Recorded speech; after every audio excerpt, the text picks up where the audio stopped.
Good morning, it's Mona Miller-Tate, and this is my final assignment, Integration of Counseling Theories and Techniques.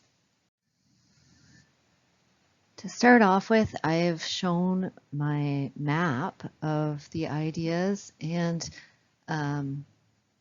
each of the items within the map will be explained in a following slide in greater detail. But you can see I start off with what is the beginning of the relationship, establishing a partnership, a collaborative relationship, analyzing the cognitive behavior and emotional factors, goal setting that is primarily client-driven, seeking freedom of the issues that are plaguing the person, and setting goals that are specific, measurable, and accomplishable. And this works towards my philosophy and integration of planning within that. So we're looking at the underlying assumptions, we're digging deep for that, setting a plan, establishing the therapeutic relationship further, setting the goals, working on those, and looking at the concepts. And my philosophy includes a three-part understanding, which includes education of self, understanding, knowing, and relationships, the strength of those in terms of enabling the client to use their strengths to, within the techniques and procedures, to have success.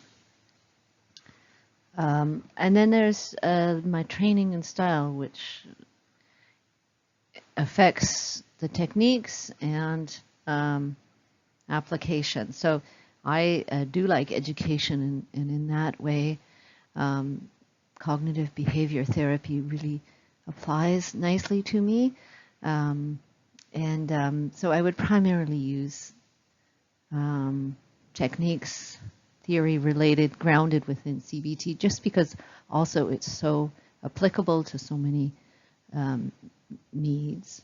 I would also look at applying other techniques that are needed, and this is dependent on the client's needs. Cognitive narrative reframing, behavior therapy, and I just also highlight in one of the slides my limitations. For all of these, I need more training before I enact techniques, but some are more so than other. And then after that, it's a question of assessing and reflecting back to your goals and see if they were accomplished.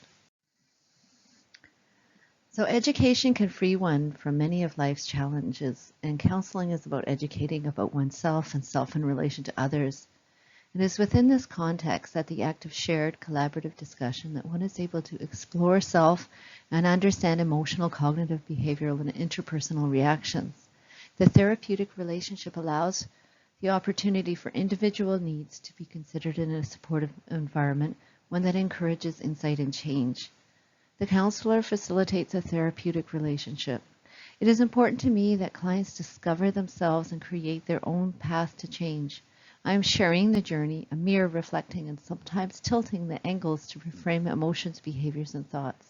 People are resilient and resourceful, and with increasing self-awareness and skills to cope with patterns in their lives and relationships, they can have a greater sense of meaning, control, and contentment. We need to explore systemic, historic, and relational factors as well to understand the dynamics of one's life. Supportive counseling and psychotherapy can remove obstacles that prevent healthy adjustment and can access resources to improve coping and functioning. It is my desire to purpose with the client the required insight and skills to begin and enjoy the changes that are experienced. The strengths of the therapeutic relationship, collaboration, and strong skills are the basis of a successful and productive therapeutic relationship. In the beginning, I would listen and prompt to determine what is the reason for coming and what is hoped for. I would state an interest in establishing a collaborative partnership, problem solving together. I would begin to consider an approach based on the analysis of cognitive, behavioral, and affective indicators. I would also look to structure the relationship, what the expectations can and should be in working together, and through that formalize that in informed consent. Goal setting, I would identify the problems with the client presented in terms of feeling, thoughts, and behaviors, and begin to set goals for therapy that should be specific, measurable, and accomplishable, and consider possible techniques. Planning, we would consider the underlying assumptions, major concepts, therapeutic goals, therapeutic relationship, and the techniques and procedures. I made this flowchart for considering which techniques to use. So looking at purpose, what is the problem? Setting, what type of time we have available to work and the place of work. Technical, what does the evidence suggest is the best approach? Training, what am I comfortable doing? Style, which techniques I prefer to use? Alignment, assimilation, and commonality. So some of this is taken from Corey's textbook, but I've just adapted it slightly. In terms of me, I do have quite a few limitations. I need more training for almost all of the techniques, but specifically I would for psychoanalytical, Adlerian, Gestalt, and feminist theory before using. I'm also interested if there are indigenous ways of counseling and how they might be married in with my own thinking. I'm interested in learning more about most of those theories towards a direction towards a facilitative therapeutic relationship that meets all the needs of the client. I'm less personally interested in choice, reality, and family systems theories. So cognitive behavior is my sort of bailiwick therapy. And this is just a chart how you can impact the situation, the moods, by looking at the thoughts and looking at how they affect the behavior. So, of course, with CBT, there is the counselor involvement is collaborative, empiricism, so we're searching for the truth Socratically. So the client is making their own conclusions. You're helping them see the distortions and test accuracy of their beliefs, asking for evidence for and against beliefs. There's some insight in activation. Looking to dispute irrational beliefs and targeting phrasing such as must and should, and perspectives through dialogue. Doing some homework, cognitive homework and bibliotherapy, having some books to read. We're looking at changing one's language, one's thoughts, and looking at psychoeducational methods to consider how the thinking can change. And then we're also, as part of that, looking at reducing stress and inoculation.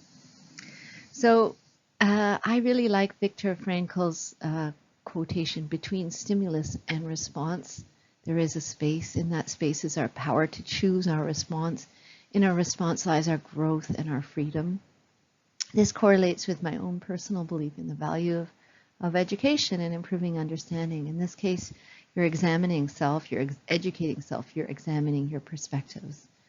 This is helpful, particularly for time-limited anxiety and depressive problems, and uses many cognitive, emotional, and behavioral techniques.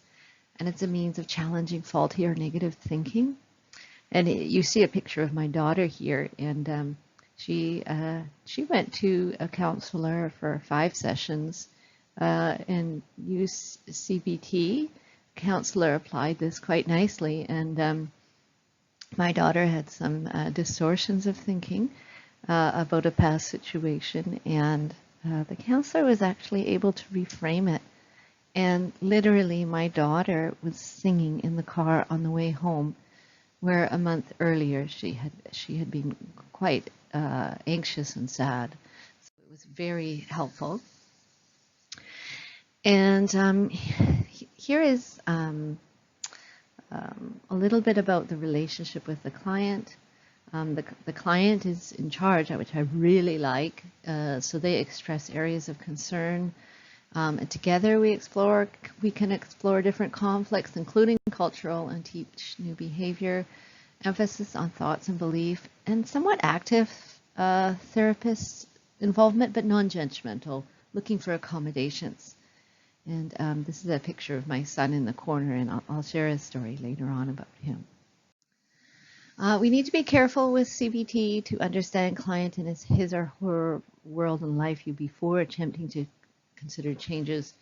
Ensure the client learns to solve the problems. And it may be too structured for some clients and not address the feelings and past enough, and not the subconscious. It's fairly surface. As Graham et al. Suggests, the therapist will be appreciating and understanding the complexity of clients' lived experiences with CBT, tailoring the psychoeducational, cognitive restructuring, and exposure processes to the needs of diverse populations, integrating aspects of beliefs, emotion, and behavior is recommended by Corey.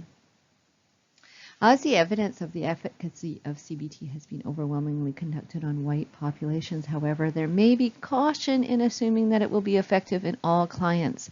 Corey emphasizes care with language and expression when confronting clients, particularly in areas such as views on dependency and in challenging cultural values. There are possibilities for both, but doing so in a cultural manner, in a sensitive manner with respect.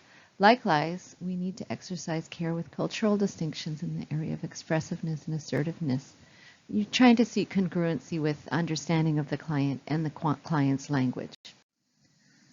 I would consider additional techniques when the client wants to explore issues more directly, when the client wants to explore the unconscious or underlying conflicts, requiring a longer-term approach that might have insight value. And of course, those would be less, they would be more time available rather than focused on healing quickly. So the cognitive narrative approach marries nicely with CBT, and that's when there's an assumption of multiple realities and that the stories that we tell ourselves imprison us. And then we ask the client to retell the rest of the story, what they did to survive and cope, bolster their strength and resilience in doing so. And I would seek positive metaphors to describe themselves in those circumstances. And there's me looking off into the sunset, thinking about approaches. I would also consider behavioral techniques, relaxation, progressive muscle relaxation, work towards mindfulness and acceptance. And my son went to counseling for some emotional regulation issues when he was about 12 and experiencing some bullying. And the therapist that he met with created these wonderful tapes that included relaxation, progressive muscle relaxation, and also included like confidence building statements. And those really helped my son. Again, just like my daughter, he was able to find his own way through it, the conflicts, just with a little support. And he was so free after, sometime during this that both the therapist and I said, oh, he doesn't really need support anymore. And that's what we're looking to do. I think we're really looking to increase the realm of freedom for people, so they find their own coping mechanisms. And thank you very much for listening.